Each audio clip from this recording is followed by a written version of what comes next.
Radio Pakistan معروف خطاط اور مصور صادقین کے یوم وفات پر خصوصی فیچر سنیے۔ صادقین، تصویروں کے شاعر اور شعروں کے مصور۔ تحریر ضیاء الرحمان ضیاء۔ راوی آغا جہانگیر، سیدہ کوثر اور اعتصام الحق۔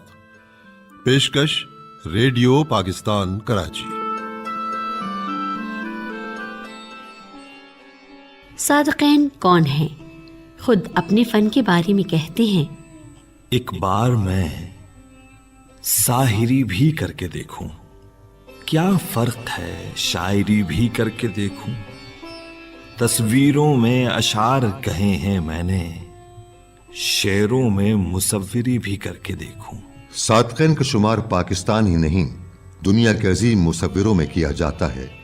انہوں نے رنگ و نقش کی ایک نئی دنیا تخلیق کی، اردو زبان کے ایک بڑے ربائی کو شاعر کا اعزاز حاصل کیا، خطاطی کو نئی زندگی بخشی۔